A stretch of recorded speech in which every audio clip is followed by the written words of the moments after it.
सरकारला उत्तर देण्याची क्षमता नाही आहे. जे एकनाथ मिंदे 4 वर्ष नगरविकास खात्याचं घेऊन बसले. 4 वर्ष काय 2019 पासून नगरविकास खातं ज्यांच्याकडे आहे. आज तुम्ही सगळ्या शहरांचे हाल बघा.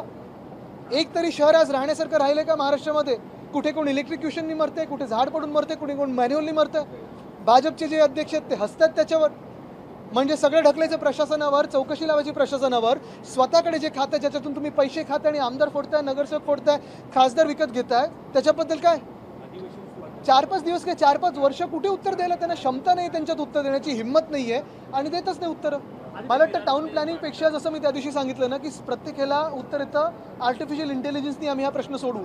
आपलं राज्य हे आर्टिफिशियल इंटेलिजन्स आणि ह्या सरकारच्या नॅचरल स्टुपिडिटीमध्ये अडकलेलं आहे. 100% आहे, 100% कॉन्क्रीट. ते झाडं ट्रिमिंगचं टेंडर कोणाला दिलंय? बिल्डरला दिलंय.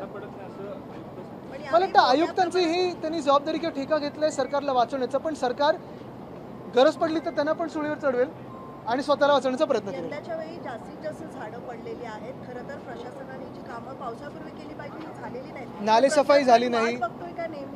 यावेळी पाऊस उशिरा आला तरी रस्त्यांची कामं पूर्ण झाली नाहीत. नाशिकमध्ये आपण पाहिलं असेल अजूनही ती काल परवाकडे परत गोदावरीला पूर आला, पाणी भरलं, जिथे कामं रस्त्याची थांबलेली आहेत. पुण्यात पण तसंच आहे, मुंबईत तसं आहे. संपूर्ण महाराष्ट्रात हाल ह्याच्यात. नालेसफाई झाली नाहीत, रस्त्याची कामं पूर्ण झाली नाही आहेत. झाडांची जी ट्रिमिंग आहेत, ट्रिमिंग सोडून झाडं कापायला लगेच पुढे येतात हे महानगरपालिकावाले पण अजूनही, आणि बिल्डरना परवानगी द्यायला, पण ट्रिमिंग कुठेही झालं नाही आहे.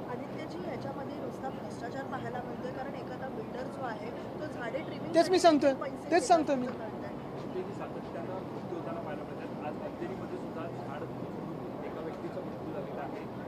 ते झालेलं आहे. दुसरीकडे भांडूपमध्ये एक BST परत ठोकून मला वाटतं मृत्यू झालेला आहे की जखमी झालेले आहेत. मुळात हे सरकार चाललंय कसं आणि कुठे? गाडी रिव्हर्समध्ये पुढे पुढे मागे काय, कुठे कसं काय चाललंय सरकार?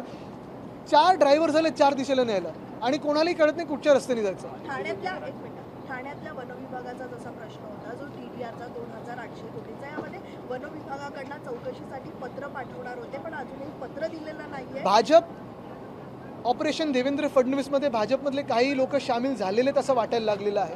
कारण आज पण आपण पाहतो मुख्यमंत्री आत्ता हाऊसमध्ये आलेत, सकाळी माहीत नाही पण आत्ता आलेत. बॉडी लँग्वेज तशी जी आधी 24ची वाटत होती तशी नाही आहे आणि मला वाटतं त्यांना कळायला लागलेलं आहे कदाचित हे त्यांचं शेवटचं सत्र आहे अधिवेशनाचं.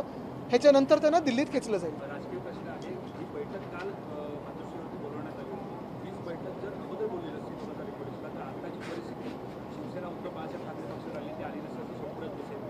त्यांना सांगा पहिला आज आता हिम्मत करा थोडी आणि भाजपला विचारलं राम मंदिर चोरलंय ना त्याच्याबद्दल काय जरा उत्तर द्या.